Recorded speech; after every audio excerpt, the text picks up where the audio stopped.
Thank you all for joining us for day two of the session. In this session, we'll be having two recordings. One on the input-output analysis at the regional level, followed by a Q&A. So the speaker will be available for questions post the session. Then we'll also have a recording on exports decomposition, and the speaker will also be available post that for any Q&A. You can either ask the Q&A directly or you can enter it in chat. That is up to the listeners. Now we'll be starting the session now. Request if you can play the video recording.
Were the participants able to hear the video?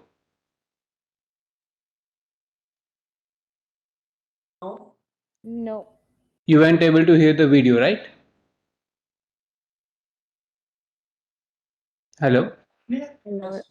There's still no video playing. No, no, no. I want to know that when the video was playing, were you able to hear the speaker speaking during the video? No, no. Yeah, just 1 minute. 1 minute. Okay.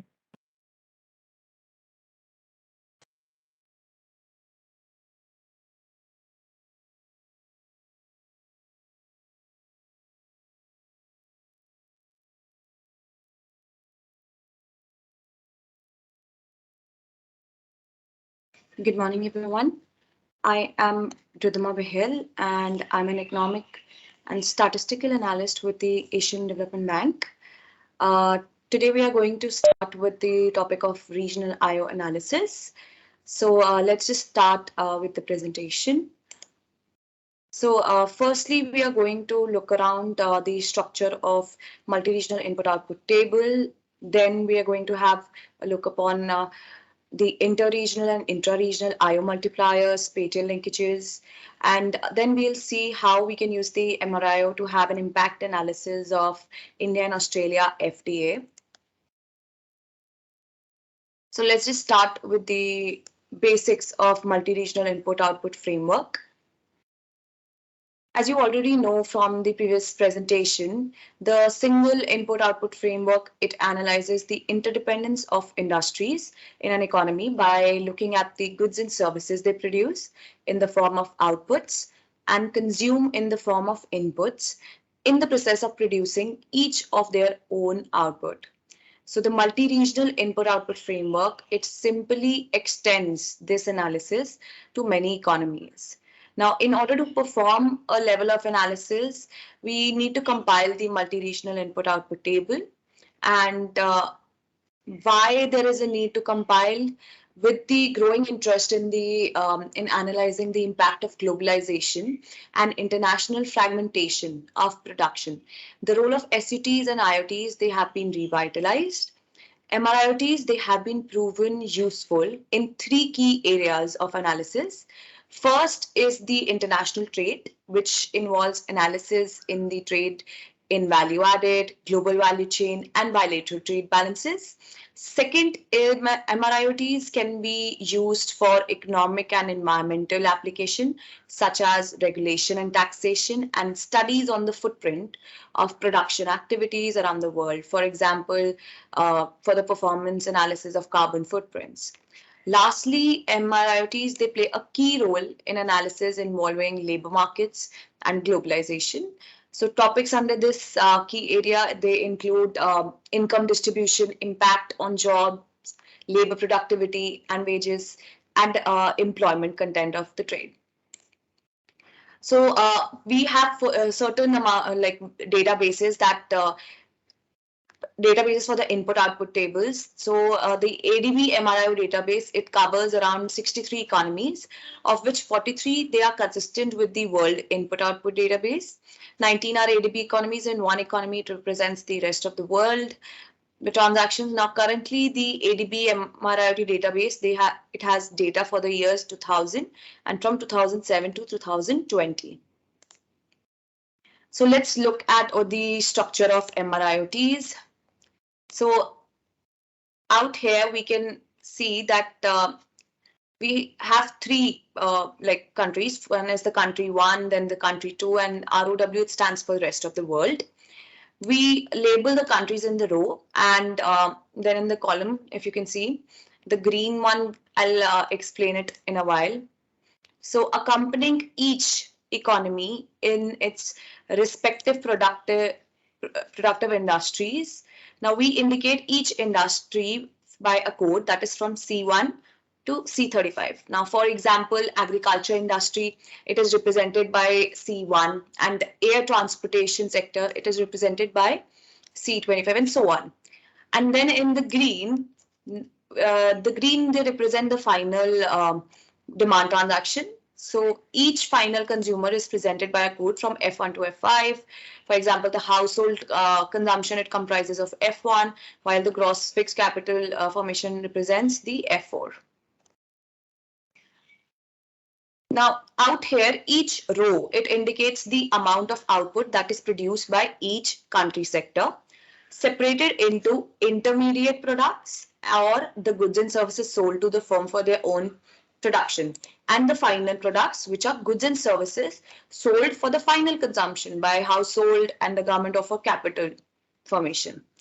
Now, each column in orange, it indicates the amount of inputs each country sector purchases and consumes from other sectors that make up its total output. And each column in green, it signifies the amount of goods and services purchased and consumed by each final user for the rest of the economy. As we fill the tables with such transactions, we are able to construct two matrices. One is the multi-regional intermediate consumption matrix, which is referred to as Z matrix, and the other one is the final demand matrix, referred to as Y. Now, when we take the sum of each row, we obtain a column vector of the total sector output, which we denote as X. And when we take the sum of each column, we obtain a row of intermediate input total and final demand total. Now, with this table, we can slice the MRIoT into regional transactions. So the diagonal block of both intermediate consumption matrix and the final consumption matrix, it indicates the consumption of domestically produced goods and services. For example, the blue box, it indicates goods and services produced by country 1 in the row that are also consumed by country 1 for its own production. Now, on the other hand, the red box represents goods and services produced by the rest of the world that is consumed by the rest of the world for its own final consumption. Now, in the other words, we can say that the on diagonal blocks, they represent intra-regional transaction, that is production by and purchases of the same economy. Now, on the other hand, the off-diagonal matrices, they represent goods and services that are produced for international and intermediate consumption and international final consumption. For example, the blue boxes, they show goods and services exported by country 1 to be used by country 2 and the rest of the world for production of their own goods and services, whereas the red box, it represents imports. The red box, it represents import of final products by country 1 and country 2 from the rest of the world. Or alternatively, we can say you can just look at its export to the rest of the world to country 1 and 2 as their imports of final consumption or final goods. We can say that the off diagonal blocks, they represent the inter-regional transactions. So if we look around at here, another important component of the MRIOT is the value added matrix. Now, each type of value added is represented by the codes out here from VA1 to VA6, and the yellow box is denoted by VA. Now, adding all the domestic and imported intermediate inputs of one country sector to its own value added, it gives us the total input of that country sector. And thus we denote this by X, and the transpose is denoted as X hat. Now, identities in the framework. Now, intermediate consumption column, if we just add on plus the gross value added column, we get the output X hat, whereas the intermediate consumption row sum, if we do it, and the final demand row sum, we get output X. So total value added is equal to total, the final demand, and X hat is equal to X. That is, output produced by each sector is equal to the inputs that are used for intermediate consumption and final consumption. Now, next we look at is the multipliers in the regional model. So with the inter-regional and multi-regional IM models in the output, various multiplier effect can be calculated. That is for single region, that is the region R. For each of the other regions, for the rest of the economy, that is aggregated over all region outside of R, and for the total, that is many region or in an economy or the national. So we will begin with a single region model where we can view region as a subnational unit of the state of an economy for the convenience. So it's useful to quickly recall what technical coefficients are. Now these are the ratios that shows us the per sector input requirement for each sector. Now the matrix arrangement of these coefficients, they tell us how much of each sector is needed to produce 1 unit of that of each sector. And if we only have 2 sectors in an economy, this is easily represented by matrix A11, A12, A21 and A22. The problem here is that using a national IO, we can only derive a national technical coefficients. But since we are interested in the regional level, we need to derive a regional technical coefficient matrix, which shows us the ratio of inputs from the sectors in the region to the production of the sector in the region. Now we need to capture the proportion of national production that is generated in the region of interest. Now, one way of doing this is by assuming that the technology of production at the national level, it also applies to the regional level. And then we can estimate what we call as the regional supply percentage, which shows us the percentage of total required output from each of the sector expected to come from within the region of interest. Now, the computation of these regional supply percentage, they follow this formula, that is, wherein the XIR is the total regional output of each sector I, EIR is the export of the product of each sector I from region R, and MIR is the import of good I into region R. Now, if we analyze this formula, the numerator, it shows us locally produced amount of I available to the producers in R, and the denominator, it is the total amount of good available in region R, regardless of where it has been produced. Now, if we pre-multiply this values to the matrix A, it gives us the matrix of regional technical coefficient. Now, for better illustration, we can consider an example. Now, we derive the national coefficient, technical coefficient matrix A and the proportions of the input expected to come from region R. This gives us the regional technical coefficient ARR by pre-multiplying it. Now, to get the regional multipliers, we have to calculate the Leontief inverse from this technical coefficient matrix given the formula out here. Now, implementing this, we get the values of our simple output multiplier. That is nothing but 1.314 and 1.302. That is the column sum of the Leontief inverse. Now we move to the inter-regional model. Sorry, where we consider a two-region model, each with two sectors. Now, so in this table, it summarizes the profile of intermediate sales from each sector in each region to all sectors included in the region. So in order to distinguish out here, we can just calculate the intra-regional and inter-regional sales. Now from this, we can then derive the ARR and ARS, which is nothing but intra-regional technical coefficient, and ARS is and the ASR, which are inter-regional coefficient. So when there are at least two regions in the model, we can derive not only the intra-regional effect but also inter-regional. So technical coefficients are denoted as these, and from that we denote the direct input coefficient and Leontief inverse as this. Now, using the regional Leontief inverse, we can derive two vectors of simple intra-regional output multipliers. One for region R and another one for region S. And it's simply computed as nothing but the column sum of respective sub-matrices of Leontief inverse. Now, similarly, we can derive the inter-regional output multipliers as well.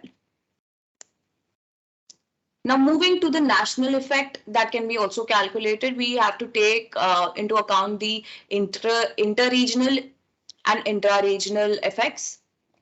And we can also find out the impact of the sector in both the regions using the sectoral effect. Now, through this, we can just have an idea of what exactly India's regional input-output multiplier for 2020 looks like. So for the manufacturing sector that is not included elsewhere classified, for example, jewelry or furniture, the output multiplier for 2020 is around 2.79, which means that every final demand increase for this sector, the total output that is generated worldwide is $2.79. For additional 2.79, so most of the increase in the output, it comes from the sector within the region, which is about 2.20, that is intra-regional one, and the remaining 0.59 are the output from the other economies. Similarly, for the inter-regional and intra-regional linkages, we can have a look out here. The upper right quadrant, it represents the intersectoral dependent on supply and demand. Upper left is the intersectoral demand dependent. Then lower right quadrant is intersectoral supply dependent, and the lower left is independent. Now, for example, water transport sector, its inter-regional linkages, they suggest that it is a foreign sector dependent on both supply and demand, means that they rely heavily on both upstream and downstream foreign sectors, with the highest forward linkage of 6.46 among Indian sectors, and this sector, it relies heavily on the foreign demand as well. Now, its intra-regional linkage, it suggests that it suggests an intersectoral supply dependent. Now, on the wood sector, its inter-regional linkages, they suggest that it's independent from the foreign sector, such that it does not rely on them for the inputs. Now, looking at the intra-regional linkages, it is located at the upper right quadrant, which means that they rely heavily on domestic sectors for both demand and supply. Now, this explains why they are independent from foreign sectors, because they are mostly concentrated in the domestic market. Now, the table having all the calculations of this is given in an Excel sheet, which we would be providing it to you so that you can have a better understanding of how we have derived these charts and how we have calculated. Next, we look at the impact analysis that we can do from an MRIO. Now, compared to an impact analysis using NIOT, the result gathered from MRIO is more detailed, since we can also analyze cross-country impacts, where as like in NIOT, the only focus was on the domestic impact. Now, we have taken down an example of India and Australian Economic Cooperation and Trade Agreement. I'll just give you a brief background of this, and then I'll take you to the Excel sheet wherein we have done all sorts of calculations to see what can be the expected gain from the pact. There was an interim economic and trade agreement that was signed between the two economies, and that was on April 2022.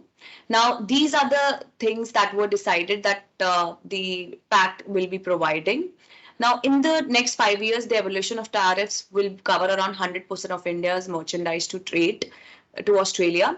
Then in services, it was suggested that Australia will open up 135 subsectors to India, while India's will be offering around 103 subsectors to Australia. Now, the gain from the pact is expected to expand the bilateral trade to 45 to 50 billion over the next 5 years and generating 1 million jobs in India. There is also an increase in Australia's GDP by 0.23%, whereas 0.15% higher would be the case for India. Now, in this analysis, we have taken up two scenarios. One is highlighting this expected gain from the pact of the bilateral trade to 45 to 50 billion over next 5 years, and we have got this result, which I would be elaborating in a while. For the purpose of this illustration, we have assumed that the change is proportional across all product type for both the countries. And we have also, user can improve the precision of these estimates by providing economy sector level changes. This was the result that we had got, wherein it was suggested that the net impact for Australia is higher as compared to that of India over the time period. And I would be elaborating this in a while. And there is another way of presenting this by using the gravity model. And even in that, it was shown that Australia will be gaining more from the pact as compared to India. However, these figures are just for illustration purposes. And please note that we were simply showing improvements to the estimates of exogenous shocks that are possible, but fundamentally the method of regional IO analysis is the same. We were able to come up with sectoral level change in bilateral trade between Australia and India using a gravity model. The idea was to look into the past FTAs of India, assess the trade impact of those FTA, and extrapolate the result for Australia and India. Now, instead of the aggregate trade, the model is estimated per product type. That is with respect to import of construction, import of travel. Now, the overall result, it shows higher gains for Australia, around 10 million than India. India's business service sector, textile and agriculture are likely to benefit. On the other hand, the substantial gain is for Australia is expected to be in the mining sector. The overall magnitude of the impact, it is less than what was initially reported. That was around $50 billion. This is another scenario that we have seen with using the gravity model. And out here, you can see that for Australia, the highest sector benefiting would be mining, whereas for India, it is business services. Now, let me just take you to the Excel sheet, wherein we can then have an idea of how we have calculated the trade impact.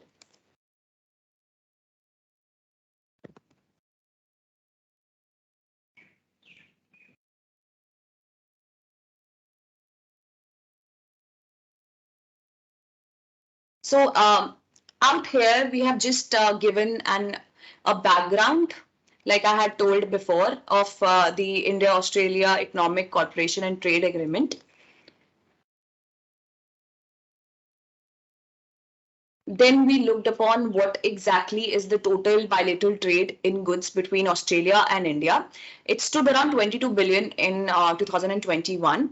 This is like by using the UN concrete data, we have calculated this, and you can see that there is a W-shaped increase in the bilateral, like the figure, it has a W shaped, and that is because of the reasons that the Australia, since like the import from Australia since 2011, it is heavily influenced by India's trade policy and global prices.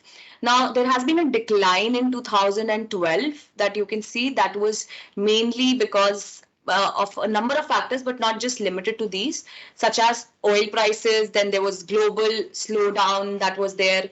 Then the government control on gold imports to manage the current account balance was also there. Now, the surge in 2017, that could be because of import, like an increase in import of oil and fuel from Australia. And we can see the drop again in 2020 because of COVID-19. The entire calculation of the bilateral trade, like India to Australia and Australia to India with respect to imports, is given for your reference. Then we looked upon that India is a more important trade partner to Australia than Australia is for India. Now we have looked upon the market dependency and the supply dependency just to have a background analysis. So out here you can see that India's export to Australia, they are diversed, whereas Australia's export to India, they are primarily consisting of fuel products or the raw materials. Australia, it also holds a crucial position, strategic position for India, with the respect that an Australian FTA, they would offer a larger market to Indian businesses in the Pacific region. Now, that is also, there is a further an opportunity for strengthening the bilateral relations between India and Australia. Now, from this, we can see that Australia is a preferred travel destination for many Indians for tourism as well as health and education. That is why the travel exports are high. Whereas while India offers a large amount of business services, other business services to Australia. Another thing that we should note out here is that the top trading partners for goods for Australia as well as India. Now, for Australia, China is a very important trading partner, whereas even for India, China is at the second number, while Australia is also in the top 10. So we must see that China's market it remains a major trading partner for both Australia and India, and we should see that is there any scope of India to capture Chinese market out there in Australia. So India's export basket, they moderately matches the import demand in Australia, but not as well as that of PRC. And how we calculated that, we did that with the respect of trade complementarity indexes of Australia, India and PRC. We did that for goods as well as for services. So out here you can see that the trade complementarity index, it takes a value from 0 to 100, wherein the 0, it indicates no overlap, and 100 indicating a perfect match in import and export. We can see that India's export to Australia in goods and services, whereas Australia's export to India in goods and services, and PRC's export. We can see that more complementarity is observed in the case of services, as you can see out here, but that is due to aggregation basis. Now, in particular, the travel services like health, education, they exhibit a larger complementarity among the trade, and Australia's import demand for goods offer better market prospects for India's diverse export market. Now, India's demand, however, they weakly overlap the export of Australia for a few commodities like fuel and precious metals. In either of the case, PRC, it offers a good and better demand for goods in both India and Australia. That is visible out here. Now, next we look that if there is more room for Indian products in Australia's market, or how we did that is, again, we just did the overall index measures. It shows how the PRC's export to India, they matches those export of Australia. That is represented by the blue bar, and overall index, it shows that how much PRC's export to Australia matches those export of India, and that is given by the orange bar. in terms of services, both India and PRC, they are predominantly exporting travel services to Australia, whereas the top merchandise export of India to Australia, which overlaps with the PRC's export to Australia, it is in iron and steel, apparel, cereals, etc. Now, the basic question, this was entirely the background of India and Australia and what all they are trading and what is the scope and the bilateral trade between the two. Now, the basic research question that comes up is that what are the economic impact of increased bilateral trade between Australia and India? We have assumed certain hypotheses out here, the anticipated reduction of tariffs that will expand the two-way trade between Australia and India. The heightened trade activity could add to the production and value added in both the economies. The increased output from both economies, they would be larger than expected due to indirect production linkages and allowing for trade redirection from the existing suppliers. The overall impact, they could be muted due to demand shift away from those economies. Now, the methodology out here is by the Leontief model. That is the basic analysis that we have done, which tells us the direct impact of changing bilateral trade levels, the indirect impact due to spillover or the production linkages. Then there is also an extended analysis that is done as a third economy's impact due to the choice of shifting the supply chains towards Australia and India and away from the existing ones. Now, the result, they can be shown in terms of output or the value added by the type of impact, that is direct or indirect, and through the linkages part. Now, as you know that the MRIO is a huge data table, so we would be using up this table to have a basic analysis of what exactly are we looking at. So we just have to see the highlighted portions, the cells out here, because they represent the bilateral trade between A and B. And this is the methodology that we have followed. And these are the steps that we have followed for our analysis. Entire steps like an explanation and the formulas are given out here.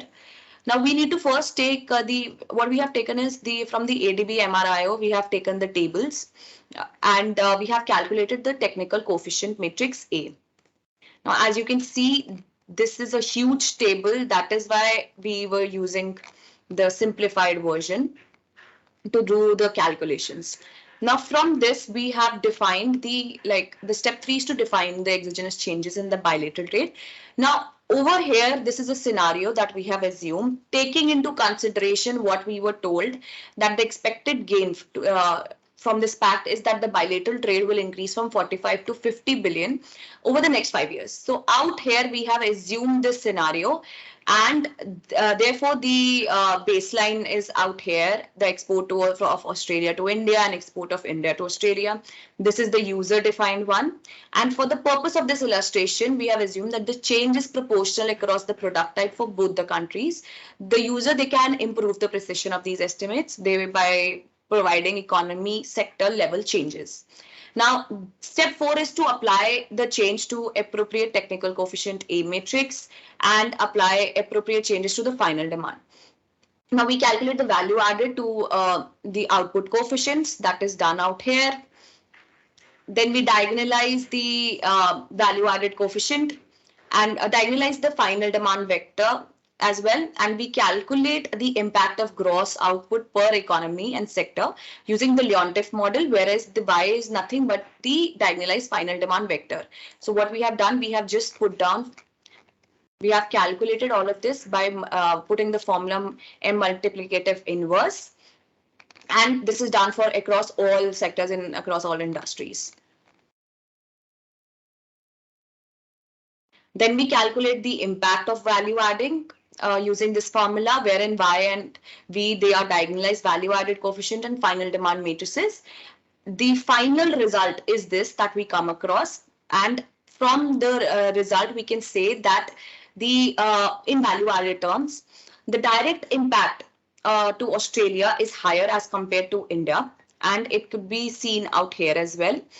With as you can all see, with the rest of the world, the amount is coming out to be 0 because it's a bilateral trade between the two economies. That's why. However, the indirect impact would be there, and that is represented. Now, similarly, we can say that the total change is around 17 million, whereas in terms of source by demand, Indian economy, like Australian exports, they have a higher, like they are able to capture higher demand out here in the Indian economy. And that is why this 13,000 amount is out here. If we add 13 or this and this value, we get around 17 million as a result. Now, the second thing that comes out that, okay, this is the direct impact, this is the indirect impact, but what about the sectors? Sectoral result is something that we have also looked upon throughout from our analysis, and we came across that for Australia, the highest change can be observed in mining, followed by again the business activities. Then we have the agriculture, then we have the wholesale as well, that is that we can see the changes. Then with respect to India, the highest change can be seen in the business activities. Now, we have to note that India was like in the previous analysis, we had suggested that India is supplying business services high, like to Australia, right? So business activities out here, it includes computer and IT services as well, whereas the telecommunication, it does not include that. It includes only computer, like computer IT software consultancy services. So that is why we can see that the business activities out here as per this classification is high. Then India, it also has a better value added in the agriculture, mining as well. That is represented out here.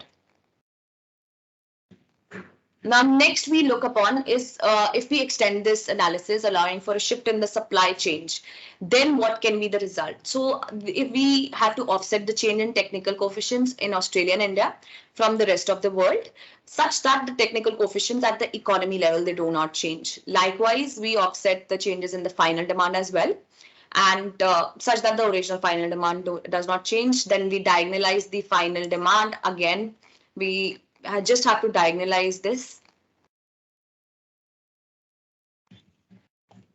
We calculate the impact of gross output per usual. That is the similar manner that we have done in step 9.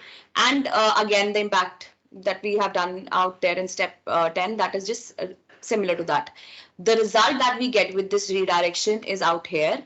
And the result that comes out is that the impact of expanding the bilateral trade between Australia and India, the net impact is higher for Australia as compared to India, as you can all see out here. Now, there would be a direct increase in export to Australia around 37 million, where 3,700 million, whereas the direct impact and increase in exports to India would be around 10,000 million. So that is why we can say that the overall impact, the net impact is higher for Australia as compared to India.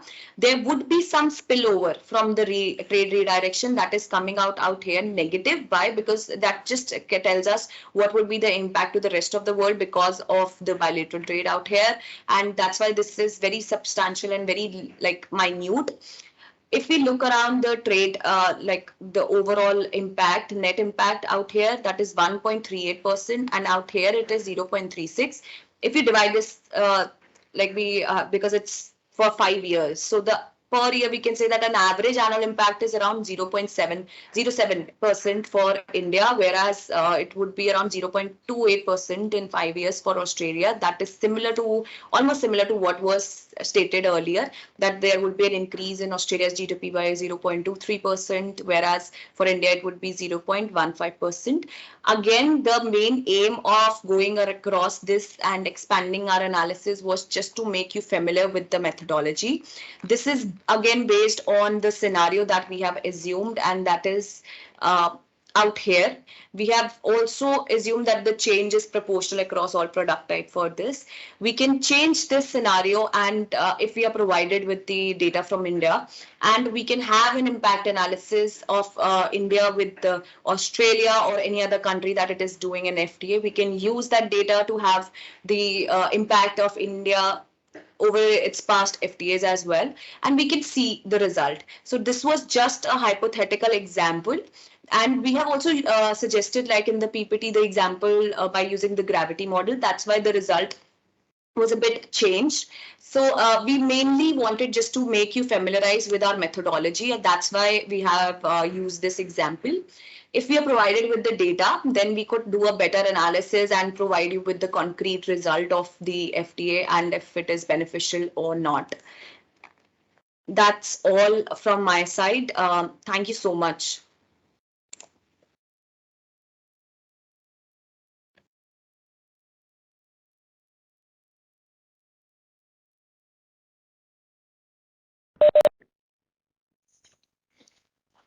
Thank you very much for the presentation, Ms. Ridhima. I hope you're online because people may have some questions. Yes, sir, I am online, Thank you. and I can see a question from Miss Vatsala, right? Yeah, yeah. So if you Yes. can go ahead and Sure. I'll just share my screen and explain it. Just a minute. please.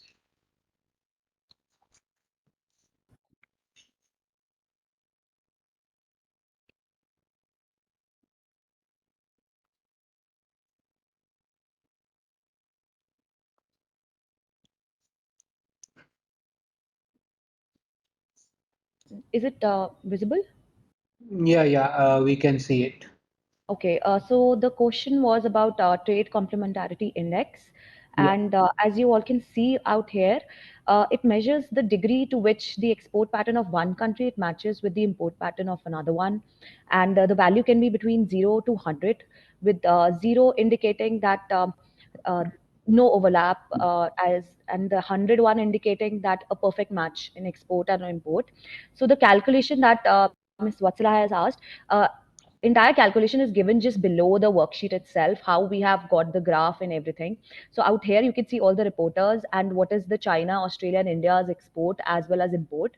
Then we have just calculated what is the export percentage. That is nothing but the desired sell upon the total of that. Then even the import percentage is calculated in a similar manner. And then we come to the trade complementarity index. We've just put down the absolute function and we have just taken the negative of that. This is for the for the goods part that we have looked to. In the case of services, if you will just scroll down, we have the services part is also there. So for the traded services also, we have calculated it from the OECD WTO database. Again, we have taken all the services that were there, the total service. Then we have taken the export as well as the import of that, and then we have calculated the share percentage, just like the that we have done in the goods case. And post that, we have then calculated what will be the trade complementarity index of that for each of the service part as well. I think this, like all these formulas and how we have calculated, that is explained in the worksheet just below what is there in the graph. So I think if there is any question related to this or any other, please just let me know about it. Are there any other questions? If you can look at the chat. Um, okay, I think Miss Vatsala wasn't able to hear me. Should I just type down if that is fine for her? You can do that. Okay, I'll just type it in the chat box. There are a couple of questions, comments from Arushi also.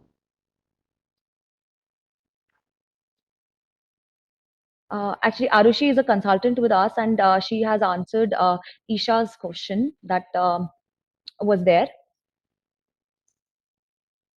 Yeah, hi Ridhima. Hi everyone. So Isha had a couple of questions. I have typed down the answers for those along with some external links.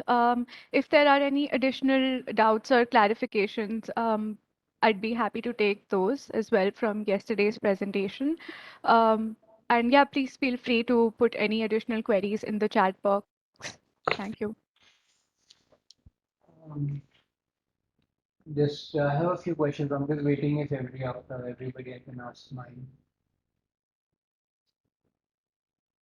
Please feel free to ask them any questions.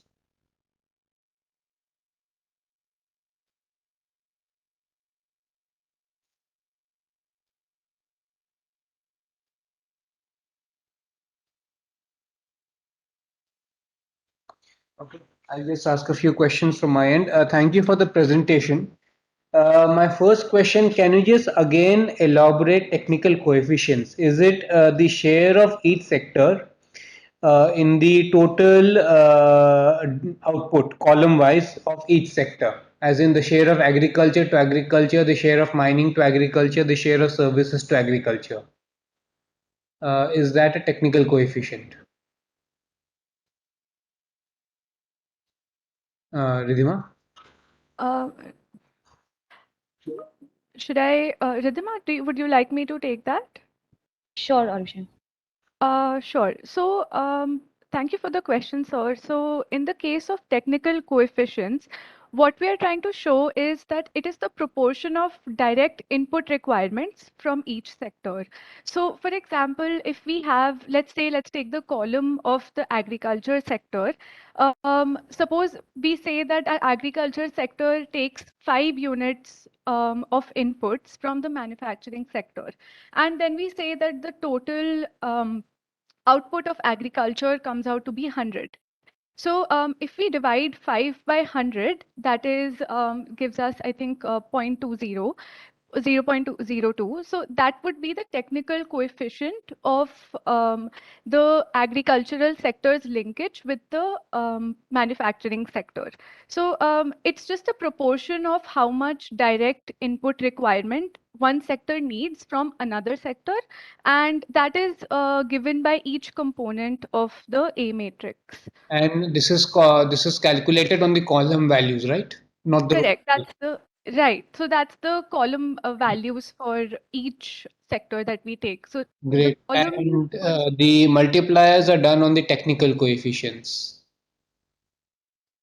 um the multipliers, correct. So the for the output multiplier, so which is Yeah. what we are also calling the Leontief inverse. Mhm. The formula for that would be the I minus A matrix inverse. So as that is linked to our A matrix, it would be the multiplier is linked to the technical coefficient in this case.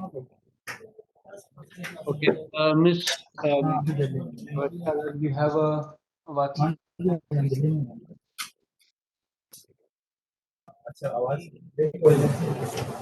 There's some disturbance, I think, Vatsala, from your end. If you can kindly mute your.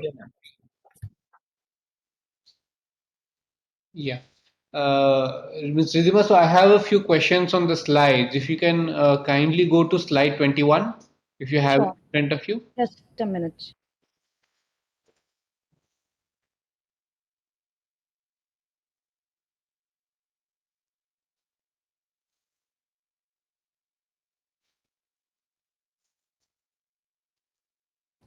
Yes, sir. Yeah, so slide 21, A matrix is ARR, ARS, ASR, ASS. Yes, sir. So is it what is ARR is intra-regional, like within India trade, and ARS is trade from India to, say, I don't know, Sri Lanka? Yes. And SR is Sri Lanka to India, and SS is within Sri Lanka. Yes. And L11, L12 are the, Leontief one. yeah, it's the Leontief inverse. So L11, L12, L21, L22 are the Leontief inverses. Hello? Yes, sir. Right. Okay, okay. And then we use the same formula, I minus A inverse F. Get that? Yes. Yes. Okay. Uh, so if I have to understand, regional input output table is basically it's like a more elaborate version of a national input output table. So there'll just be additional rows and columns to which we have to do the analysis on. Yes, sir. One sense. Yes, sir. You're correct. There are a few questions in the chat box. So I think, Yeah, that is related to if MRIO is better than TIVA database by Miss Neha, right? yeah. Okay. So Miss Neha, The ADB MRIO, it augments the world input output database by adding around 19 more countries. The focus out here, like if the focus is Asia and Pacific, then I'll say that MRIO is better in that aspect. Whereas we also have data that is like with 2020, whereas I guess the TIVA database with the services related, it's like around 2018, if I'm not wrong. And I think that's why we can say that MRIO database, the ADB MRIO one is better than the TIVA one. Yes, you're right. It's available for 2018. However, the TIVA also provides so many indicators to calculate different kinds of DVAs and FVAs. Is the MRIO easily available? Because I remember a few days back I was trying to, and I think it's subscription based. If you can just clarify that. So, Ms. Neha, we do have the MRIO, and I can ADB MRIO one, and we can just provide you with that link so that you can just have access to it as well. And it's for free, but we need like approval for the latest one, like 2021 one. That for that we need some Okay. approval. But we can definitely provide you that. Also, with the ADB MRIO, we can like the IO analysis. I feel they are better.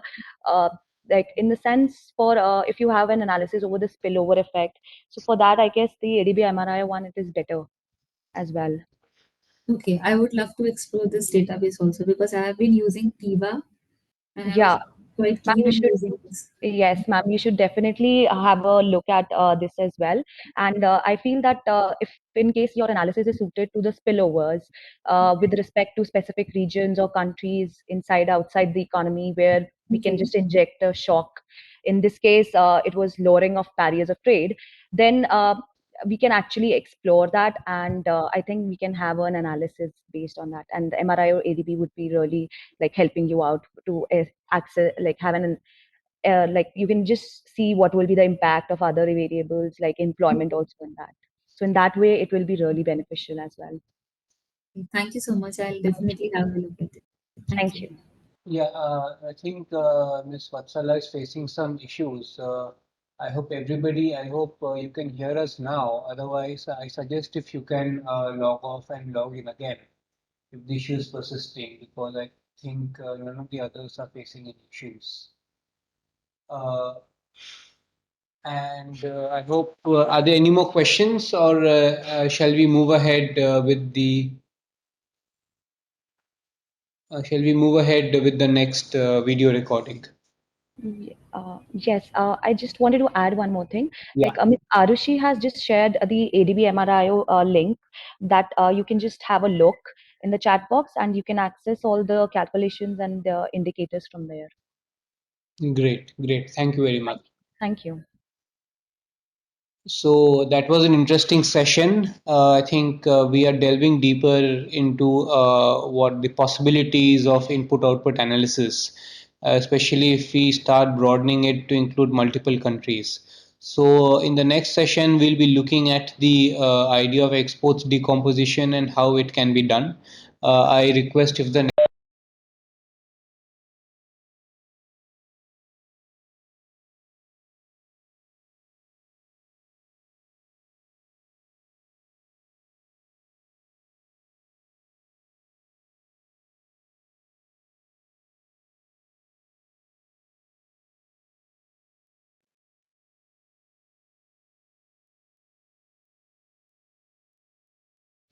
Good afternoon, colleagues. My name is Christian. I'm one of the consultants under the GVC team in ADB. And for today's session, we will be discussing value-added decomposition of gross exports based on the framework that Alessandro Borin and Michele Mancini published in their 2019 paper. In this presentation, what we really want to learn from it are first, the importance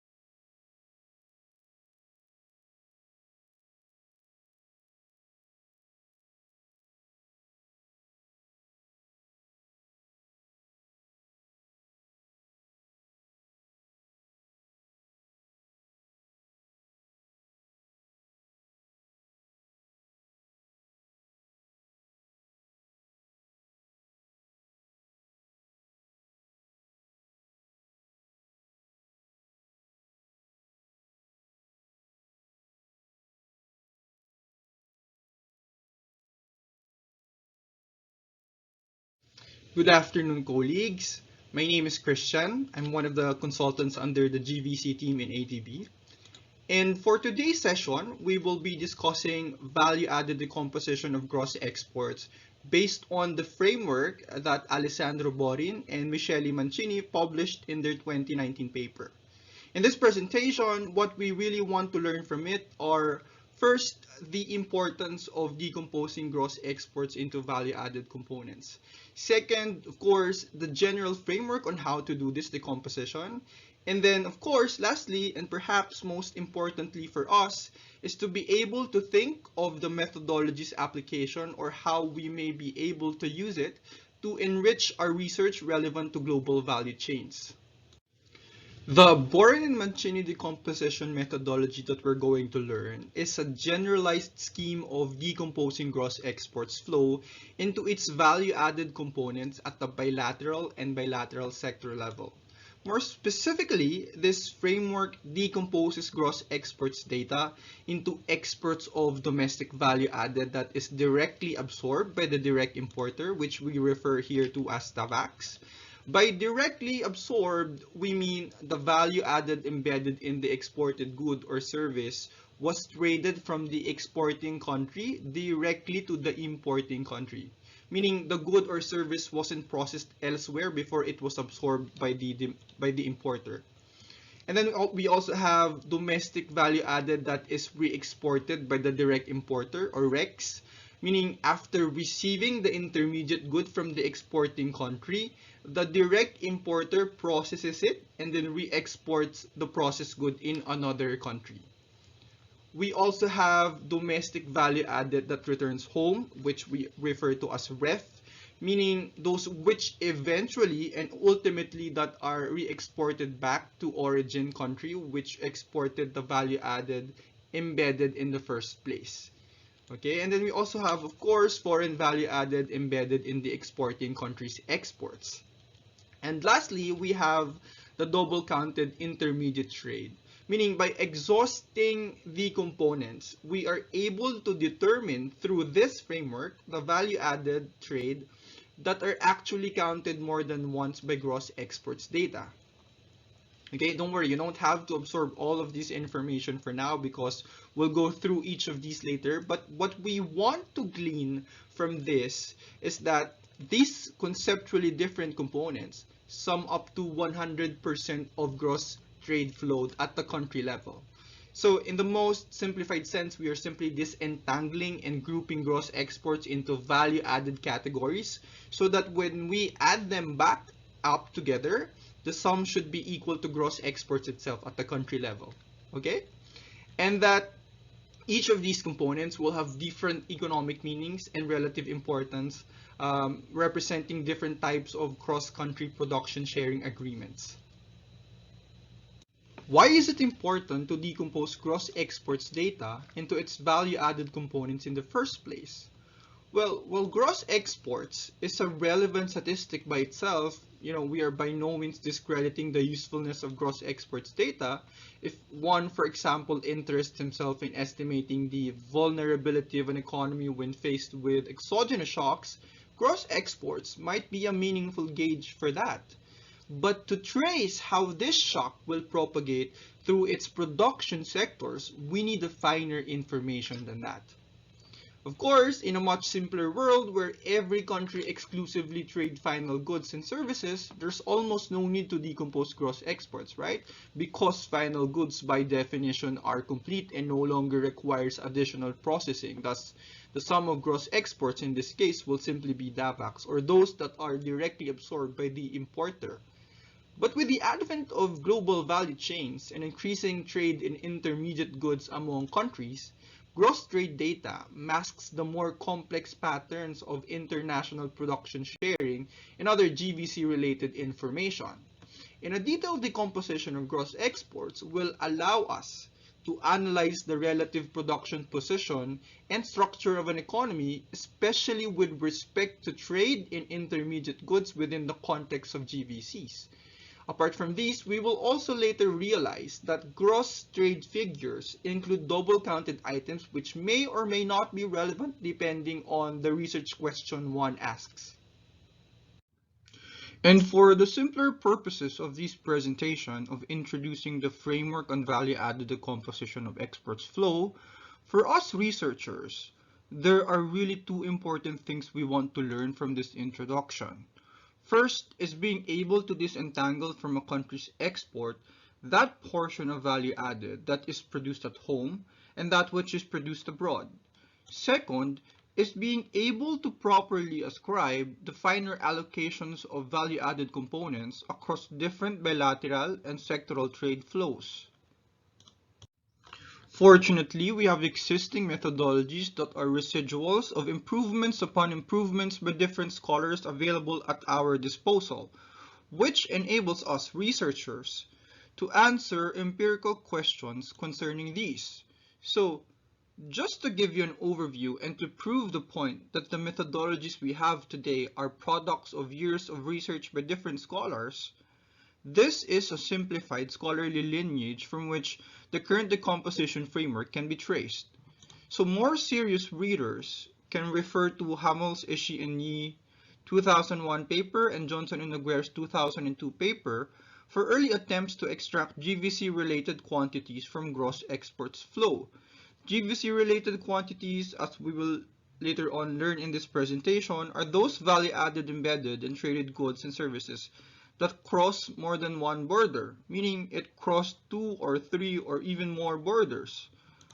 And it was Koopman, Wang, and Wei in 2014 who first proposed the framework for decomposing exports at the country level, while Wang, Wei, and Zhu later on augmented this to also lay out a sector-level decomposition. And our focus today is that methodology of Boren and Mancini, which refined those of its contemporaries by developing a framework that satisfies accuracy and internal consistency. Okay, so now that we've established the potential and importance of value-added decomposition, let's now go right into the Boren and Mancini framework of doing this. So the entire decomposition framework can be explained by this simplified schematic diagram of how we decompose gross exports into different value-added components.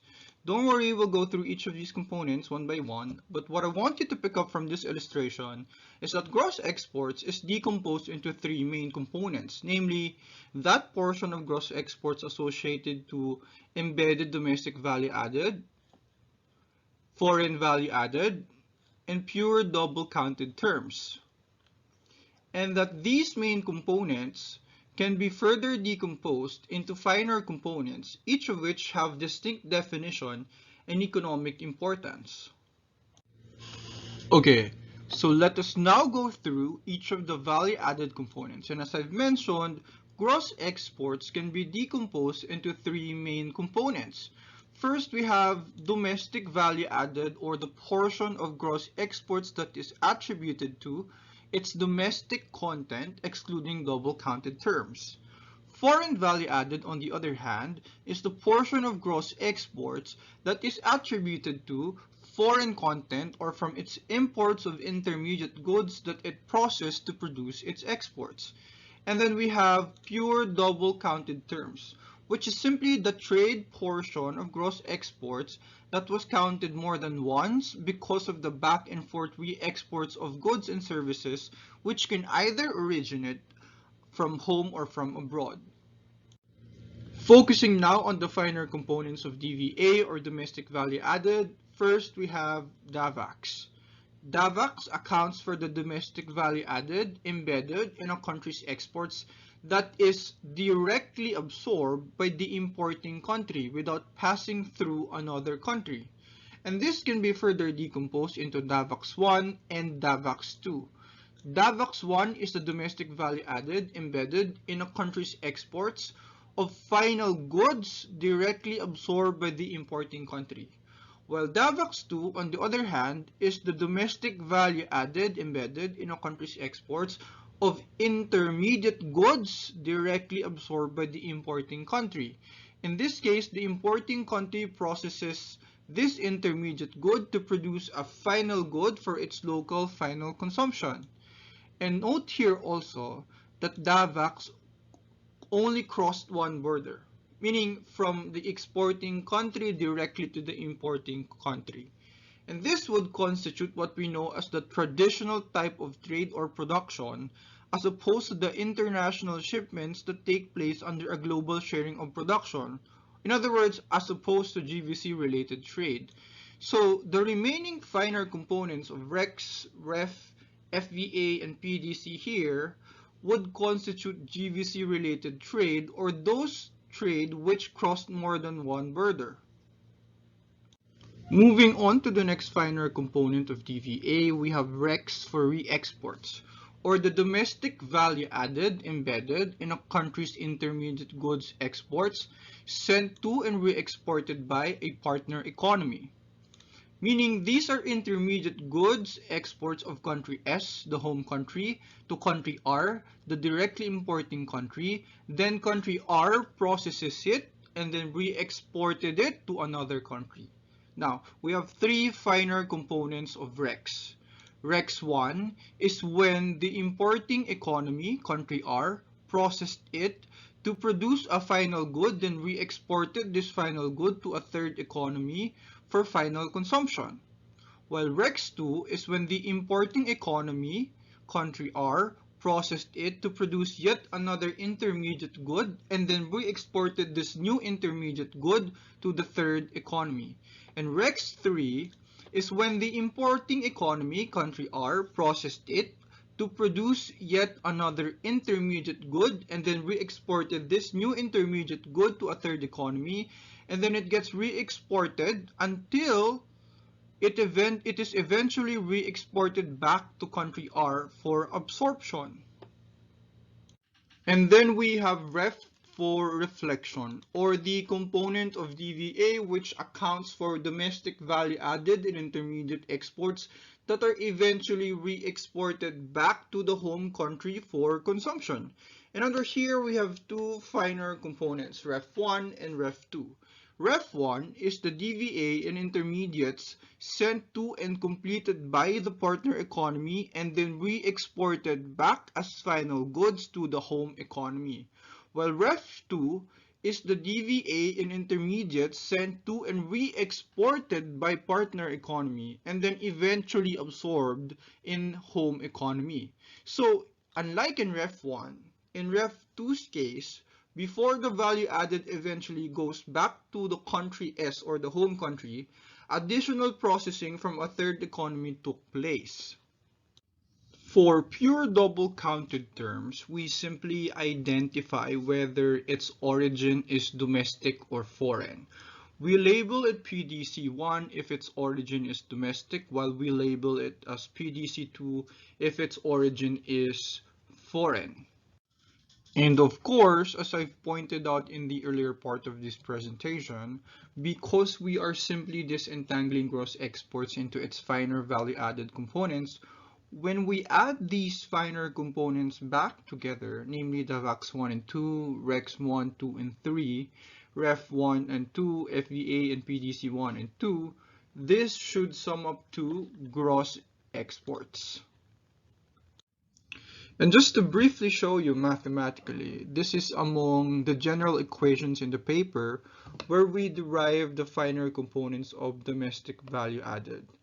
No worries, we don't have to solve it here, but I'm just flashing it to sort of give us a sense of where the value added components are derived from. So the first equation here, this entangles gross exports from country S to country R into portions of domestic value added, foreign value added, and purely double counted terms, which can either be of domestic or foreign origin. Domestic whenever T is equal to S here, otherwise foreign. And our working notion here is that country S is the home or the reference economy, and that country R is the direct importer. So focusing further on decomposing the DVA portion into finer components, we can derive this finer decomposition which shows us the finer components of DVA, namely the VAX 1, the VAX 2, REX 1, REX 2, and REX 3, and reflection 1 and 2. You can easily derive the same decompositions by combining equations 11 to 15 in the paper. This DVA form is actually equivalent to equation 11 in the paper. This table, for a reference, lists the finer value-added components of gross exports and their mathematical expressions based on the schematic illustration I have shown you. So we have here the 10 finer value-added components of gross exports and the mathematical expressions used to calculate them from our IO table. Say DAVAX1 here, or the domestic value added embedded in home country's final goods exports directly absorbed by the importing country, is derived by multiplying the value added vector for country S to the Leontief inverse matrix BSS/S and the final goods exports of country S to country R vector. So basically, these are the mechanical calculations of each components from our MRIO tables, which our codes implement.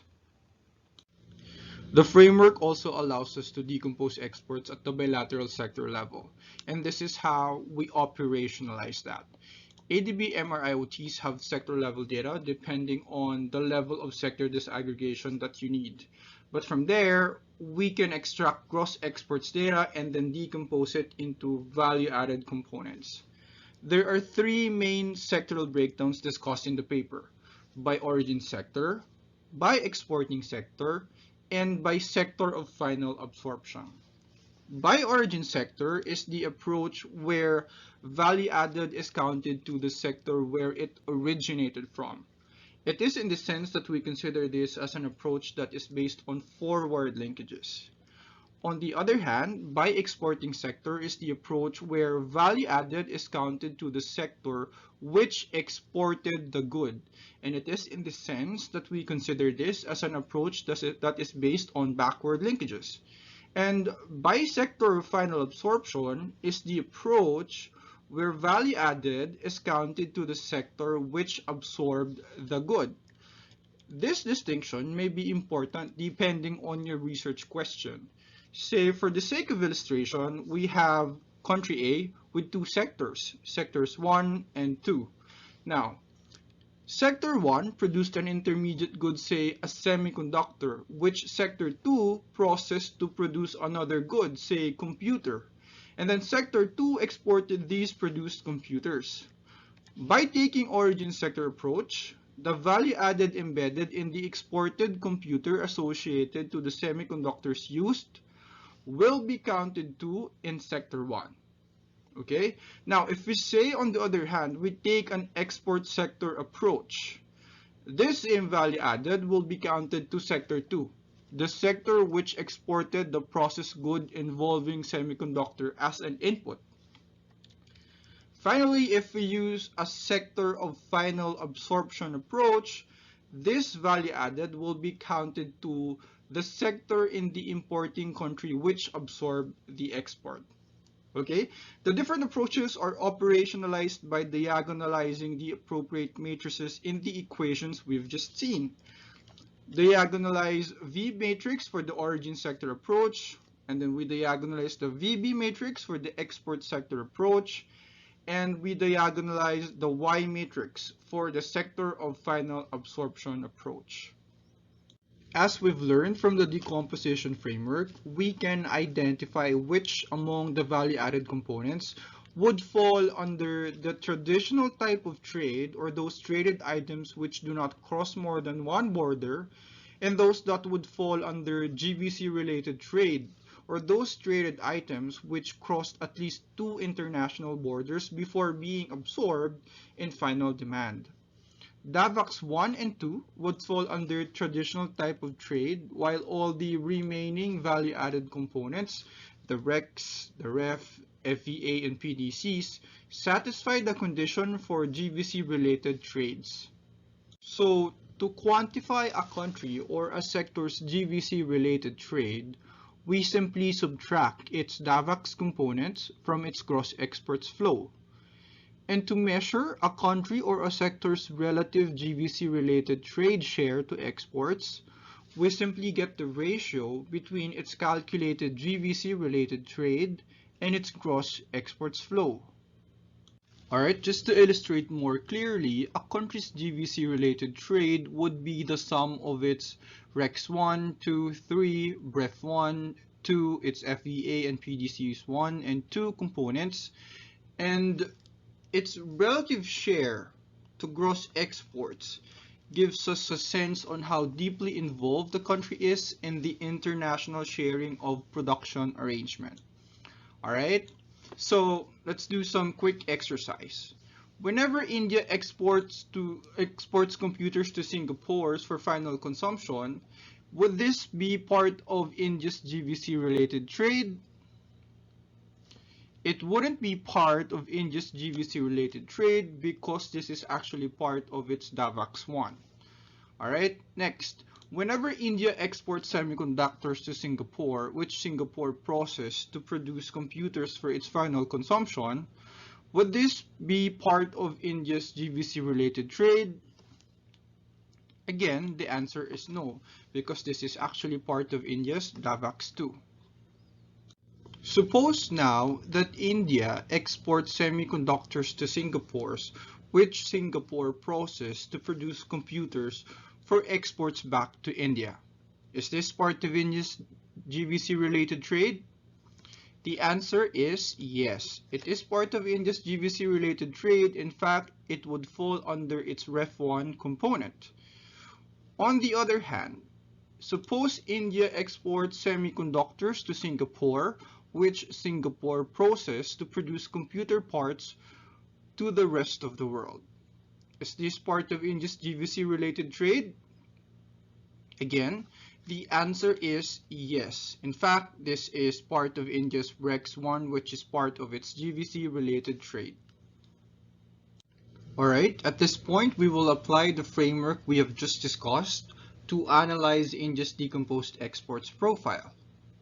Using India's decomposed gross exports data, I outlined in this chart the share of different value-added components constituting India's gross exports over time from 2000, 2007 to 2020 in billion USD.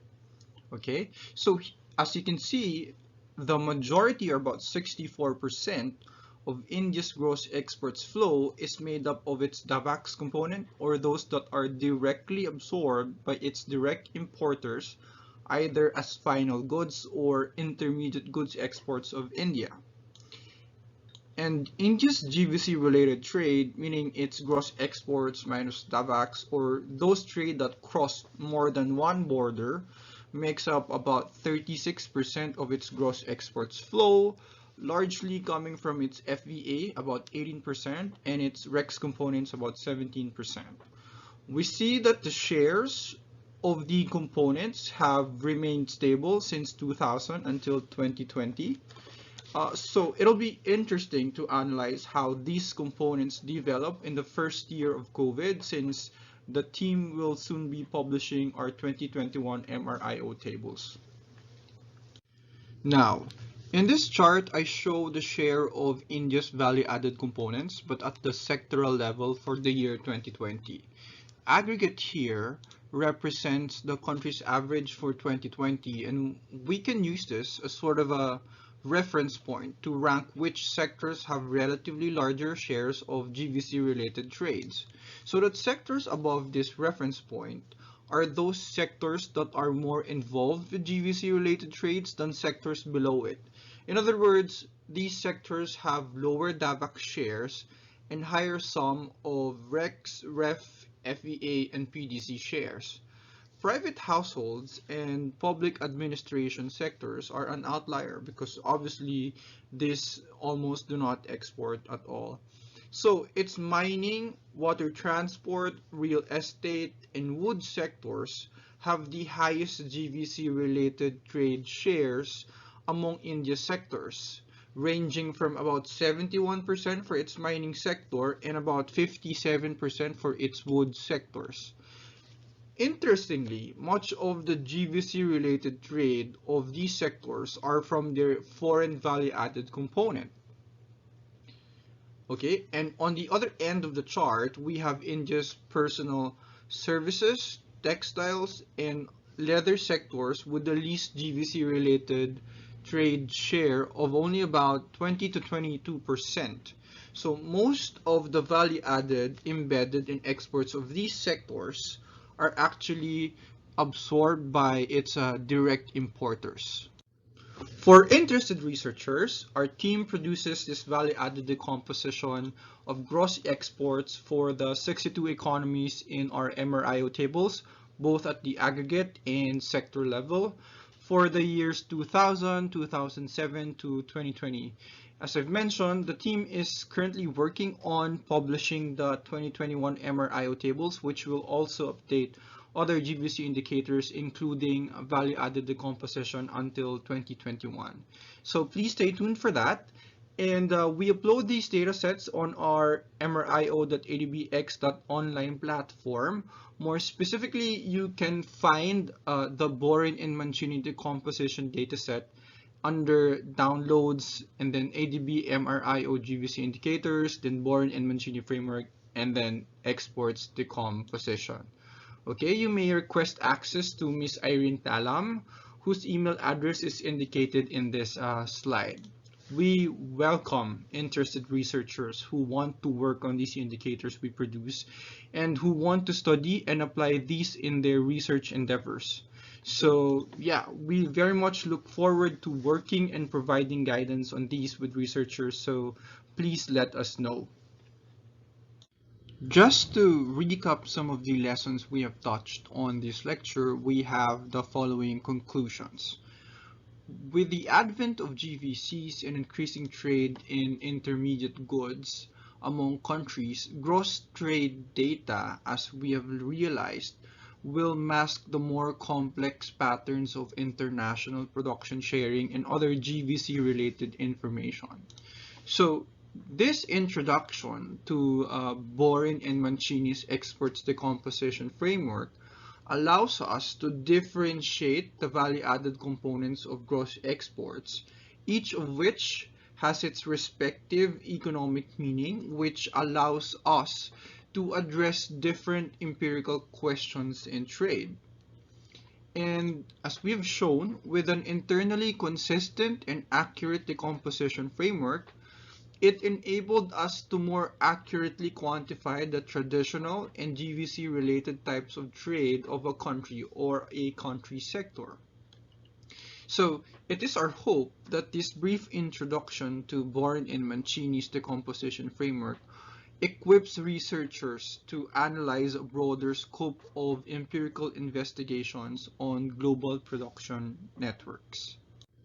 But before we end this presentation, let me just quickly demonstrate a simplified calculation of some of the value-added components we discussed, just to give us a more hands-on overview on how we calculate them. We prepared a simplified Excel demonstration for this, so let me just share that as well.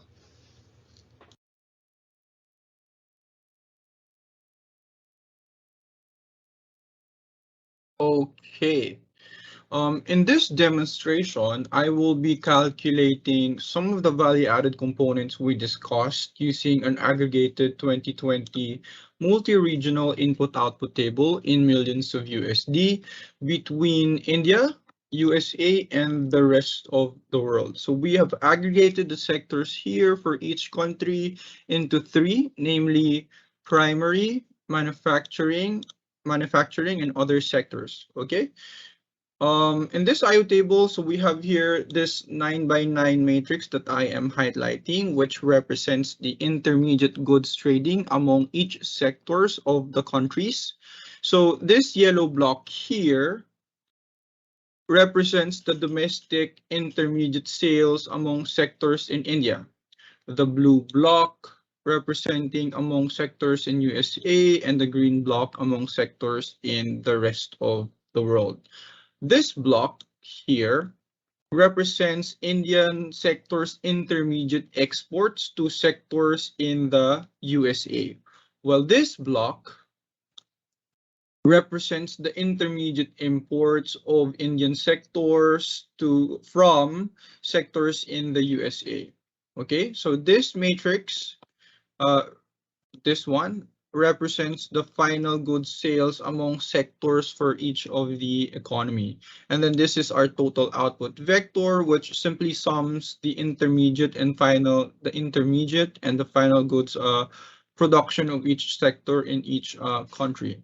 And this is our value added vector, this one, for each sector in each country. Okay. Okay, so we begin with extracting the necessary matrices to calculate the value-added components in our decomposition. Okay, so this is our Z matrix. This Z matrix is simply our intermediate sales profile directly lifted from our table, from our IO table. So this is just this matrix. And then this X vector, small x here, is our output vector, which again is simply from this part of our IO table. Big X is the diagonalized form of the output vector here, and X inverse is simply the inverse of the diagonalized output matrix. Okay. Small v, again, is the value added accounting from our IO table. So this is just this vector from our IO table. Okay. When we pre-multiply this v vector to the x inverse matrix, we get this vector of vx inverse, which we will later on use in our calculations. Okay, we will refer to this as v. And then big V matrix here is just the diagonalized version of this vector, okay? The Y matrix here is simply the matrix for final demand in our IO table. So this is just this matrix here in our IO table.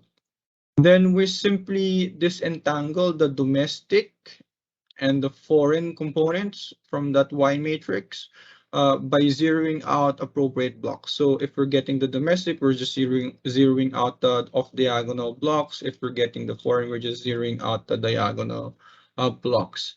The E here, or the exports matrix, is the sum of intermediate and final goods exports of each sector in each economy. So for example, here, the block ESR is the sum of intermediate and final goods export of sectors in country S to sectors in country R. So if you look at the formula, it's the sum of the intermediate goods exports of country S to country R, and its final goods exports to country R as well.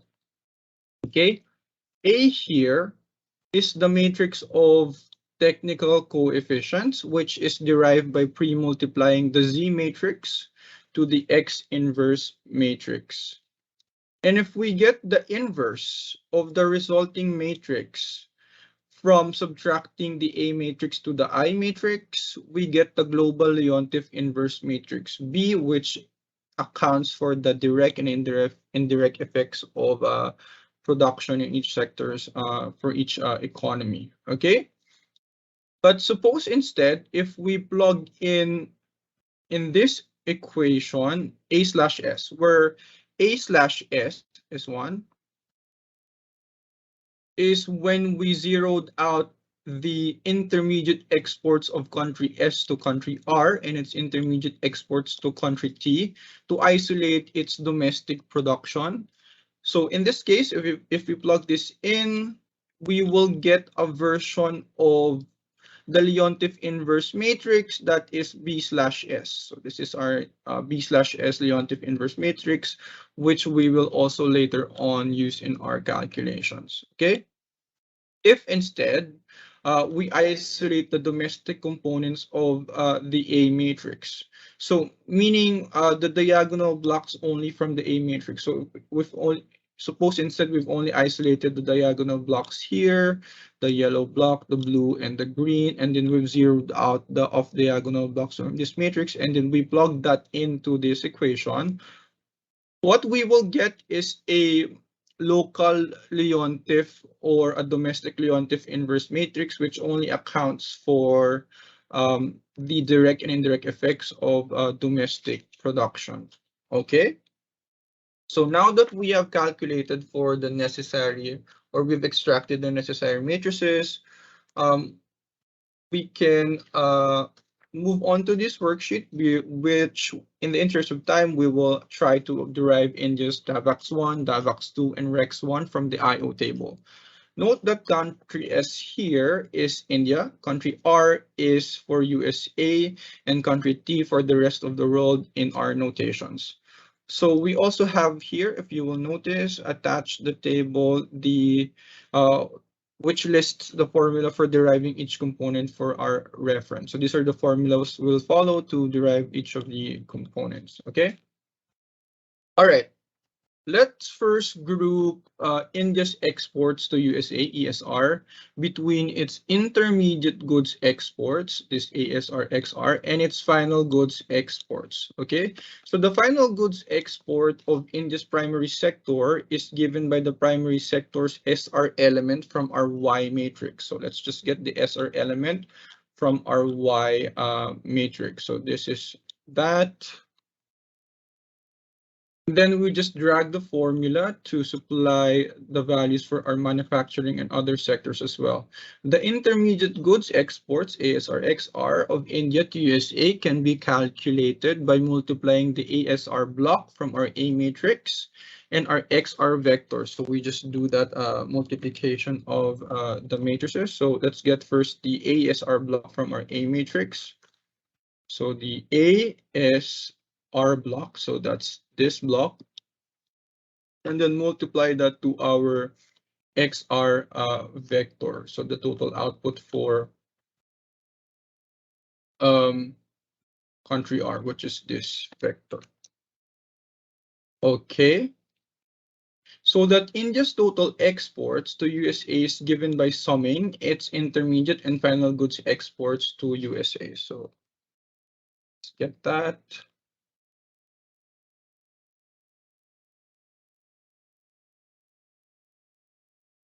Okay, so here we can see that India's largest export to USA is from its manufacturing sector.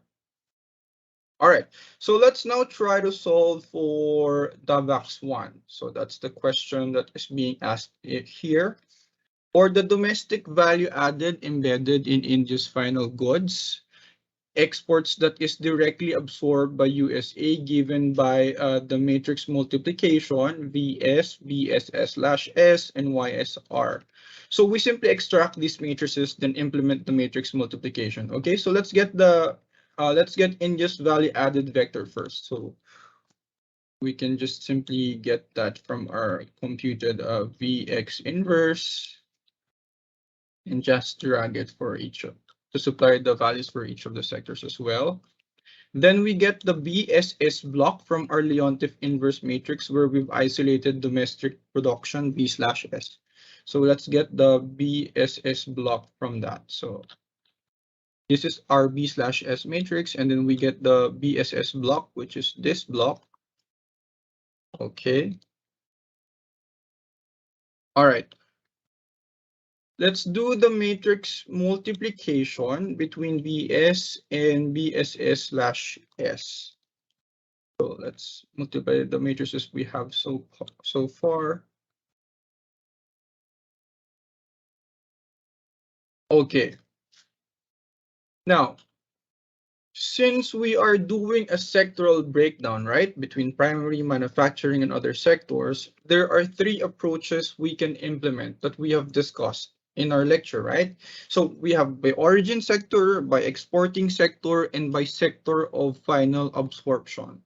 Suppose we take the by exporting sector approach. Recall that to operationalize this, we must diagonalize the VB matrix. So we do this diagonalization.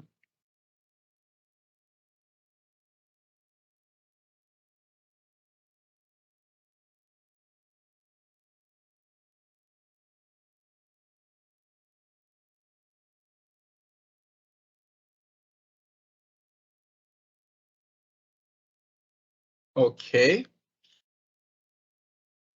Then we get YSR, which we have computed for already here. So remember, we've computed that when we've disentangled gross export. So we just copy that here.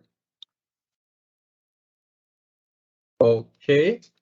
Then finally, do the matrix multiplication between the diagonalized VB matrix and the YSR vector.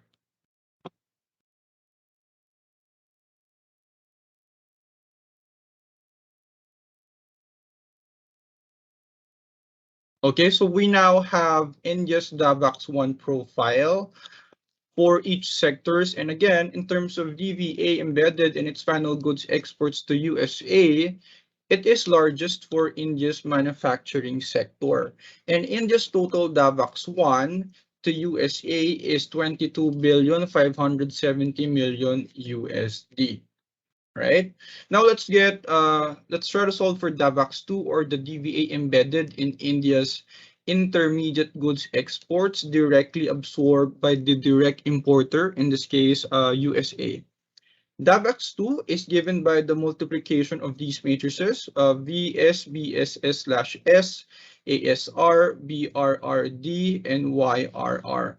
Note that we've already solved for the VB matrix here when we have calculated for DAVAX1, right? So we have solved for that already, the VB matrix. So we just copy that here in this matrix, and then let's now move to solving for or extracting ASR, or the SR block, from the technical coefficient matrix A, representing the coefficients for intermediate goods sales between sectors and country S and country R. So let's get the ASR block from our technical coefficient matrix. This is our ASR block. Okay.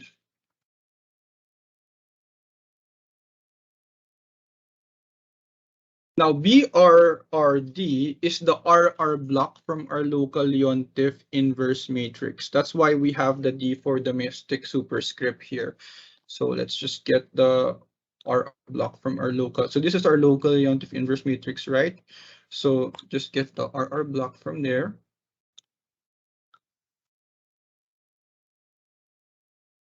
Okay. And then let's implement the matrix multiplication of the matrices we have so far.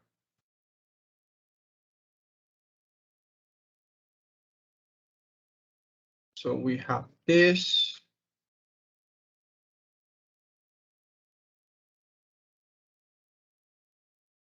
The ASR and the BRRD block. Okay. And YRR here is just the domestic final goods sales in country R. So let's get the YRR from our Y matrix.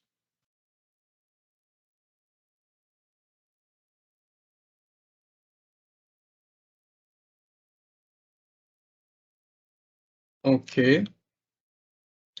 Pre-multiplying this to YRR, this matrix gives us the DAVAX2 profile of India's exports to USA. So let's do that pre-multiplication.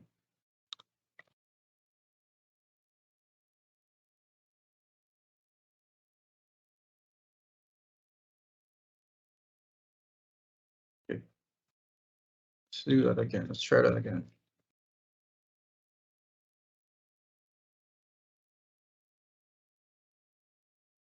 All right.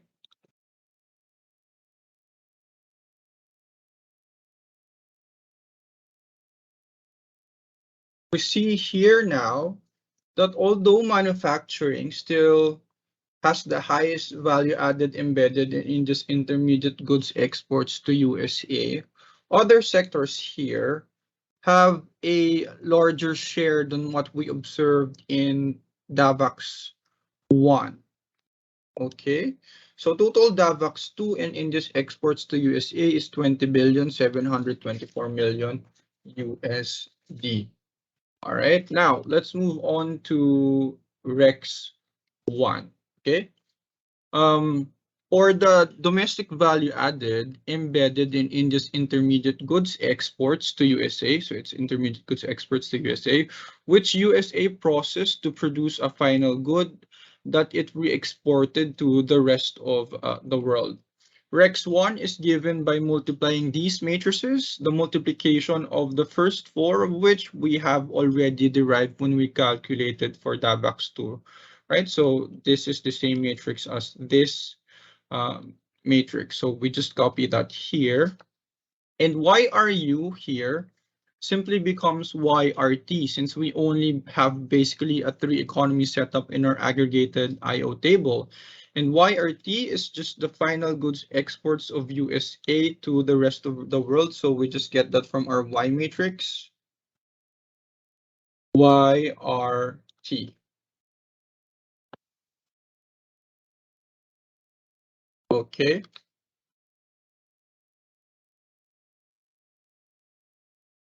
Multiplying these matrices, we get India's Rex1 profile. So let's do the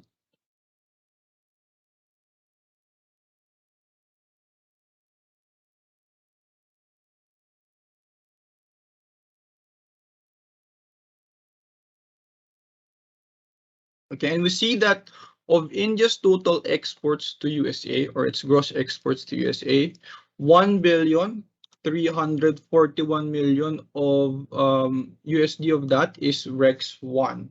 All right. Suppose we've calculated all the value added components, all the 10 value added components in this instance. Okay, so suppose we've solved for the value added components. Okay, we can now see the complete value-added profile of India's gross exports, disentangled into its DAVAX, its REX, REF, FVA, and PDC components. We can also compute for the share of its GVC-related trade to gross exports to USA. So this is just the percentage of the sum of its REX to REF, FVA, and PDC components over its gross exports per sector. All right. And consistent with what we saw in the charts in the lecture, the majority of India's gross exports to USA are directly absorbed by its direct importers, in this case, USA, either as intermediate or final goods, meaning a large portion of its gross exports is DAVAX, and that the remaining smaller components accounts for its GVC related trade. All right, in percentage terms. So let's take a look at in percentage terms here. We see that about 44% of India's manufacturing exports to USA is DAVAX 1, 27% is DAVAX 2, and 23% is FVA. And for both the primary and other sectors of India, we observe that the largest share of their exports to USA fall under DAVAX 2, 50% for the primary sector and 62% for other sector. Or these are the intermediate goods exports of India that is directly absorbed by USA. And then these are followed by their shares for DAVAX 1, 29% for the primary sector and 23% for its other sectors. Okay? All right.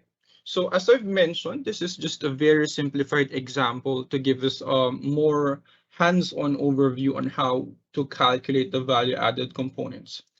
But as you can imagine, in practice, we are dealing with a much larger set of data with more cases involved to derive our decompositions. So we carefully implement these in our codes that produce our more comprehensive value-added decompositions.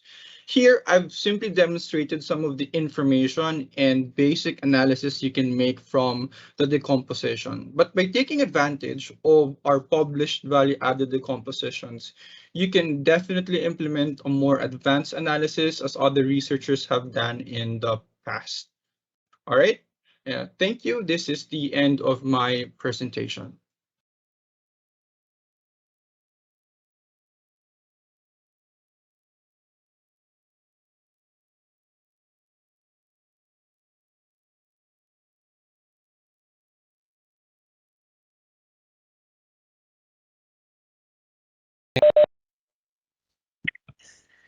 Thank you very much. I think that was a detailed and comprehensive presentation on exports decomposition.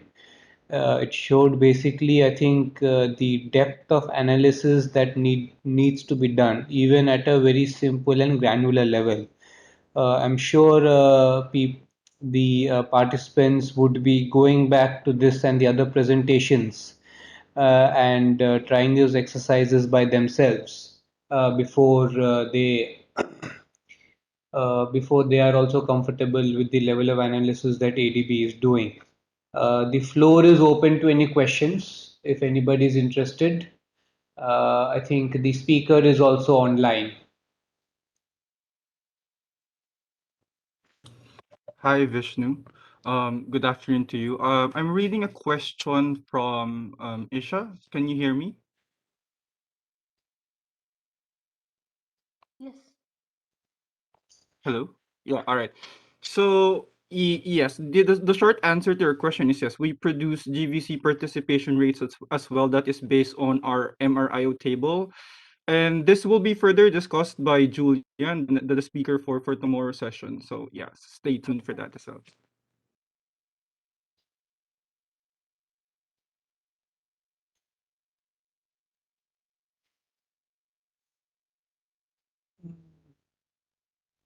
Any further questions from anyone?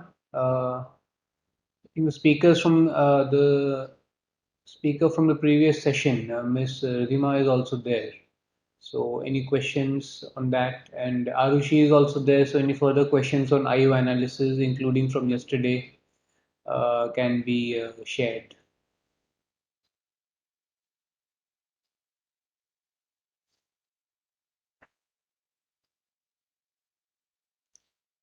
In case of no questions, I have a couple. I think the export decomposition, you said you run code. So the actual detailed decomposition analysis, you do it on a software? That's correct, Vishnu. We actually use it. We use R to do our decompositions. Alright. I assume there are some standard codes for that.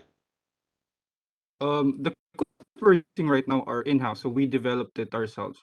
Our colleagues developed it ourselves. Okay, okay. And if it is requested, if the same can be shared, can that be done? Or is it restricted only to ADB? That I will have to ask permission for, but you don't really have a need for the codes because we produce the decompositions already. So that's for all the years that we have in our MRIO. So we have 2000, 2007 to 2020, and then we do this for all the economies in the MRIO as well. So that's for about 63 economies, including the rest of the world. So I don't think there's really value adding for but yeah, we will have to ask for permission if that's the case. Hmm. I mean, the analysis is quite detailed, so I think I'm looking at it as a step-by-step process, as in what we like. We need to first be firm, first have a get a deeper understanding of what happened in day one, practice those before moving on to the sessions, to today's sessions, and then going on to tomorrow's and the day after. So I think we had shared your email IDs with the participants, and I completely encourage the participants to get in touch with ADB in case of any questions. I personally will be. Uh, Once I go through these presentations and Excel sheets in detail. And I request the participants to also take advantage of this opportunity and also individually get in touch with ADB as and when you feel comfortable.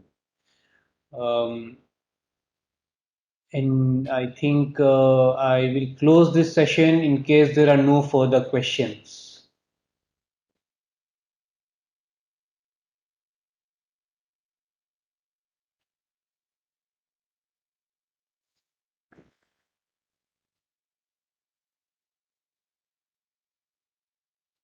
So I think we can end today's session.